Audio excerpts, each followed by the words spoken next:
Hello दोस्तों, welcome to English grammar class. आज हम एक्टिव और पासिव वॉइस के बारे में बात करने जा रहा हूँ। एक्टिव वॉइस और पासिव वॉइस क्या है? एक्चुअली हमें जब टेंस पढ़ा है, टेंस के साथ साथ हमें पढ़ा था वहाँ तीन टेंस में हर टेंस को क्या है, चार डिविजन बना दिया गया है। हर चार डिविजन मिलाकर हमें 12 फॉर्म्स होता है टेंस में। ये 12 फॉर्म्स में पासिव वॉइस में आने के टाइम पर हमें सिर्फ 8 है, मतलब 8 फॉर्म को हमें पासिव बना सकता है। ये पासिव क्या है और एक्टिव क्या है? जब हमें सब्जेक्ट को इम्पोर्टेंस दिया जाता है, ज़्यादा क्या है, स्ट्रेस दिया जाता है, उसी वाला टेंस को हमें बोल दिया जाता है एक्टिव वॉइस। वहाँ वॉइस का मतलब यही है सब्जेक्ट वहाँ एक्टिव होता है, ज़्यादा इम्पोर्टेंस दिया जाता है। जो 12 टेंसेस और 12 फॉर्म हमें जो पढ़ा था, वो सारे 12 फॉर्म्स में हमें एक्टिव फॉर्म यूज करता है, मतलब सब्जेक्ट को ज़्यादा इम्पोर्टेंस दिया जाता है। पर पासिव फॉर्म में आने के टाइम पर हम इम्पोर्टेंस दिया जाता है वर्ब और ऑब्जेक्ट को, मतलब वहाँ सब्जेक्ट को इम्पोर्टेंस देता नहीं, सब्जेक्ट को साइड में करके ऑब्जेक्ट और वर्ब को इम्पोर्टेंस दिया जाता है। ओके, तो इसी रूप में हमें एक्टिव वॉइस और पासिव वॉइस को समझना होगा। और एक्टिव वॉइस से पासिव वॉइस में चेंज करने के टाइम पर क्या क्या रूल्स होते हैं? बेसिकली ओनली 3 रूल्स आते हैं, 3 ही रूल्स है। पहला रूल ये है, सब्जेक्ट और ऑब्जेक्ट उसका जगह आपस में रिप्लेस करेगा। सब्जेक्ट ऑब्जेक्ट का जगह पे जाएगा, ऑब्जेक्ट सब्जेक्ट की जगह पर आएगा। सेकेंड वन, वर्ब का पास्ट पार्टिसिपल फॉर्म यूज करेगा। पास्ट पार्टिसिपल का फॉर्म तो हमें स्कूल लेवल में पढ़ा था, V3 form, write, wrote, written. ये रिटन थर्ड फॉर्म हमें यहाँ यूज करता है। और उसके साथ साथ 3 में ये तीनों से, इसका बेसिक फॉर्म है, ये तीनों से कोई भी ऑक्सिलरी वर्ब का, हेल्पिंग वर्ब का भी यूज कर देता है। विल और shall. Then be, is, are, was, were. Then have, has, had। ये तीनों से कोई भी एक ऑक्सिलरी के साथ हमें V3 फॉर्म, वर्ब का पास्ट पार्टिसिपल फॉर्म यूज करता है। देन थर्ड वन, हमें सब्जेक्ट बताने के लिए हमें बाई यूज करके सब्जेक्ट बता देता है। पर हर सेंटेंस में सब्जेक्ट बताने के लिए बाई यूज करता ही नहीं, उसको हम बोलते हैं ओमिशन रूल। क्यों हमें या कब हमें बाई ओमिट करना है, बाई यूज नहीं करना है एक्टिव वॉइस में? यहाँ 3 रूल्स है basically. If the subject is not, अगर हमें कोई हरि के बारे में या हरविंदर के बारे में हम बात कर रहा है, तो बार बार हरविंदर हरविंदर हरविंदर और हरि हरि करके या ही करके by him by Hari by him by Hari करके हमें बोलना है नहीं। हमें उसी टाइम, मतलब हम आप जिससे बात कर रहा है उसको भी आप जो बता रहे, किसके बारे में बता रहे, वो तो आइडिया मिल चुका है।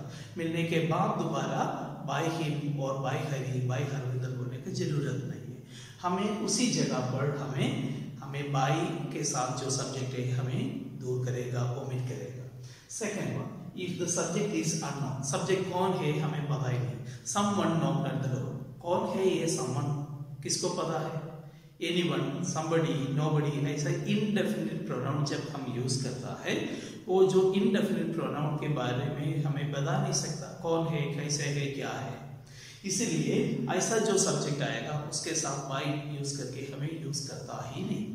Third one, if the subject is mention, मान लो हम महात्मा गांधी के बारे में बार बार बता रहे, एक पैराग्राफ बता रहे, या सुभाष चंद्र बोस के बारे में बता रहे, बताने के बीच में हमें हर बार गांधी जी, महात्मा, या नहीं तो महात्मा गांधी, ऐसा ही हमें बात करके by Mahatma Gandhi, my mister K Gandhi करके हमें बोलने का जरूरत नहीं है। हमें उसी जगह पर जो रेपिटेशन अवॉइड करने के लिए बाय यूज करके सब्जेक्ट हमें ओमिट कर देता है। और दूसरा और एक चीज भी है, आई स्टडीड माय लेसन। ऐसा किसी सेंटेंस देखो, उसमें हम पासिव में कन्वर्ट करने में सेंटेंस ऐसा आता है, माय लेसन वाज स्टडीड। तो my lesson was studied by me बताने का जरूरत नहीं, क्योंकि पॉसेसिव एडजेक्टिव पहले यूज किया है माय, उसी में से क्लियर हो जाता है कौन कर रहा है या किसका है या किसका पोर्शन है, किसका पार्ट है। तो इसलिए हमें दोबारा बाय के साथ आई बताने का जरूरत नहीं, बाय मी बताने का जरूरत नहीं होता। तो ये है 3 रूल्स। अभी हमें फॉर्म में we talk about form. Form के बारे में जब बताओगे उस टाइम हमें देख सकता है सिंपल प्रेजेंट में, यहाँ तो मैंने बता दिया 8 फॉर्म को है। प्रेजेंट में simple present, present continuous, present perfect. Past में simple past, past continuous, past perfect. Future में सिंपल फ्यूचर, फ्यूचर परफेक्ट। हमें फॉर्म के बारे में बताएगा तो हमें रूल के अनुसार पहले सब्जेक्ट की जगह पर ऑब्जेक्ट डाल दें, फिर उसके बाद ईज आता है सिंपल प्रेजेंट में। एक्चुअली हमें ऑक्सिलरी होता है डू और डज सिंपल प्रेजेंट और सिंपल पास्ट में। यहाँ डू और डज, यहाँ डिड, ये दोनों को हम, ये तीनों को हम हटा देता है, उसके जगह पर हम बी का फॉर्म डाल देता है। यही है चीज, सिर्फ इसी 2 टेंस में हमें ये चेंज आता है, मतलब जो ऑक्सिलरी वर्ब का, हेल्पिंग वर्ब का चेंज आता है। इस सब्जेक्ट के अनुसार हमें इस या आई आएगा तो आम, प्लूरल सब्जेक्ट आएगा तो आ, फिर उसके साथ वर्ब का 3rd फॉर्म डालता है, फिर सब्जेक्ट को बाई यूज करके बता देता है। हमें इसका एग्जाम्पल देना है। I give you a pen. And देखो 2 ऑब्जेक्ट आ गया। ऑब्जेक्ट क्या होता है? जब हम एक चीज करता है उसका रिजल्ट क्या चीज होता है? रिजल्ट ऑब्जेक्ट है। रिजल्ट का जो एक्सपीरियंस करने वाला, मैं किसी को थप्पड़ मार दिया, थप्पड़ खाने वाला, तो उसका एक्सपीरियंस ले लेता है। एक्सपीरियंस लेने वाला वो तो इनडायरेक्ट ऑब्जेक्ट बन जाता है, या कुछ देने से रिसीव करने वाला इनडायरेक्ट ऑब्जेक्ट बन जाता है। क्या दिया जाता है वो डायरेक्ट ऑब्जेक्ट बन जाता है। वैसा 2 ऑब्जेक्ट है इसमें, indirect object you, direct object a pen. तो देखो इसमें हमें सेंटेंस कैसे कन्वर्ट करना है, ये दोनों से हमें सेंटेंस बना सकता है। पहला अ पेन, अ पेन, फिर हमने इज यूज क्यों किया? क्योंकि सब्जेक्ट अ पेन सिंगुलर है। अ पेन इज, फिर उसके बाद क्या होगा? V3। पेन इज गिव का तर्क हो, give, give, given. A pen is given to you। हम टू बी यूज करके हमें बता देता है। अगर जब आप डायरेक्ट ऑब्जेक्ट से शुरू कर देता है उस टाइम जो इनडायरेक्ट ऑब्जेक्ट किसको दिया गया था, एक किसको, एक को, वो प्रीपोजिशनल मीनिंग मिलने के लिए हमें यहाँ एक प्रीपोजिशन डालना पड़ता है to. Okay, a pen is given to you by me। ये by me हमें ओमिट कर सकता है अगर जो सुनने वाला को मालूम है कौन किसको दिया है। ओके, तो इसी केस पर हमें ओमिट भी कर सकता है, यूज करने का जरूरत नहीं है। सेकंड वन, हमें यू से शुरू करना है। यू प्लूरल है इसलिए उसके साथ हमें आर यूज किया है। You are given a pen by me. This is the form. Next one, present continuous tense. Present continuous tense में ऑब्जेक्ट आ गया, इज आ गया यूजुअली, और उसके साथ बी। ये तो कंटिन्यूअस टेंस है। कंटिन्यूअस टेंस में एक कंटिन्यूटी, मतलब जो चलते रहता है वो बताने के लिए यूज करते हैं, इसलिए हमें वहां बी, उसको तो रुकना ही होगा, उसके साथ ही हमें यूज करना होगा बीइंग, फिर उसके साथ वर्ब का 3rd form V3 form use करता है। ओके, देन ऐसा है सेंटेंस हमें देखेगा।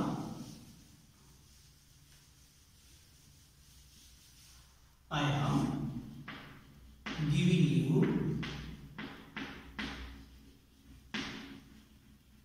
a pen।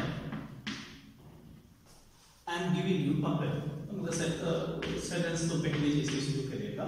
A pen is being given to you by me।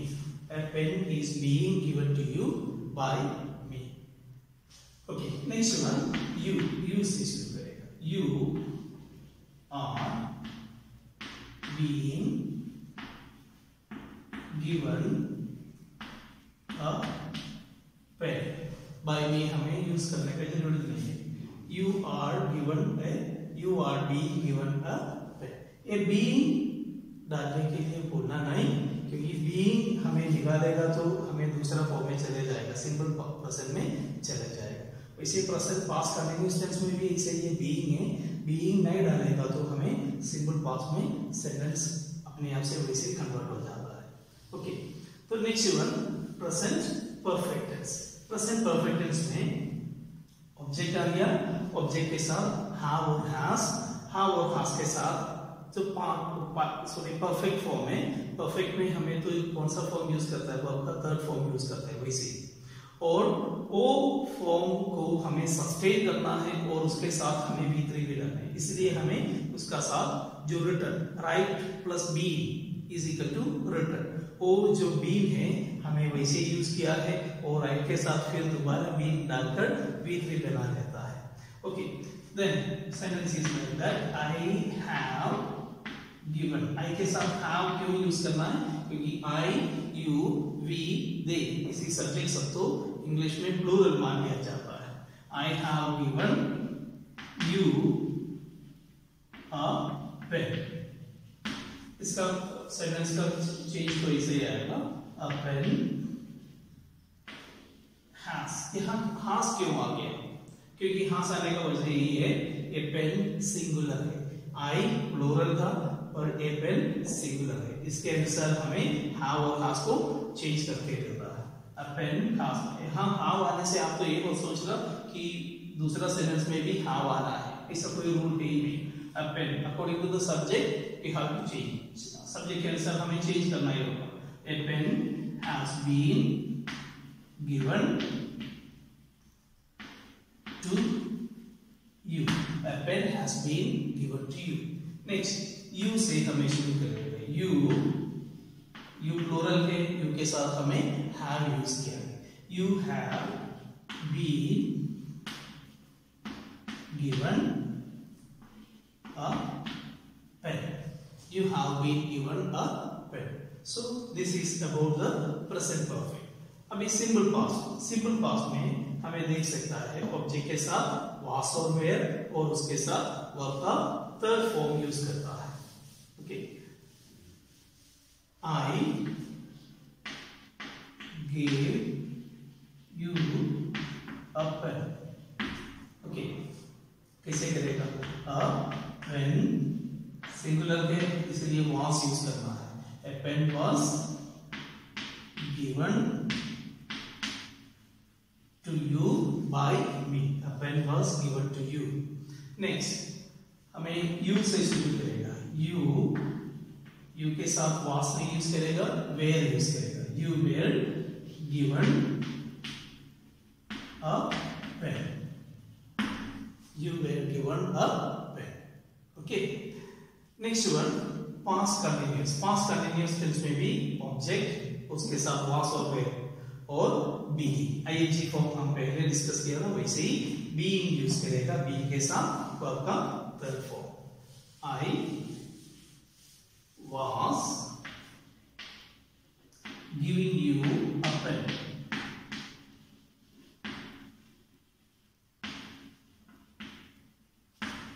Sentence formation, a pen was being given to you, a pen was being given to you। Next one, you were being given a pen। Okay, next one past perfect में object आएगा, object के साथ एक ही auxiliary है had, उसके साथ been के साथ वर्ब का third form, I had been आएगा, ऐसा सेंटेंस का formation. I had, then give का form, I had given you a pen, I had given you a pen, a pen had been given to you, the pen had been given to you। Next, you से शुरू करेगा, you had been given a so next one future. Future tense में हमें देख सकता है commonly दो auxiliary होता है, विल और शैल, और उसके साथ सिंपल फ्यूचर में हमें ईसामार वास वेयर ऐसा बी का कोई फॉर्म बचा ही नहीं, फिर हमें बेसिक फॉर्म ही यूज करता है बी। बी तो इसके साथ ऐड करेगा और उसके साथ हमें वर्ब का थर्ड फॉर्म यूज करना है, यू आई शैल, क्योंकि आई बी ये दो सब्जेक्ट के साथ हमें शैल यूज करता है। I shall give you a pen, I shall give you a pen. Sentence formation, a pen, pen singular है और शाल तो हमें आई और वी के साथ यूज करता है, बाकी सारे सब्जेक्ट के साथ हमें विल यूज करना है। A pen will be given to you, a pen will be given to you. Next you से शुरू करेगा, यू विल बी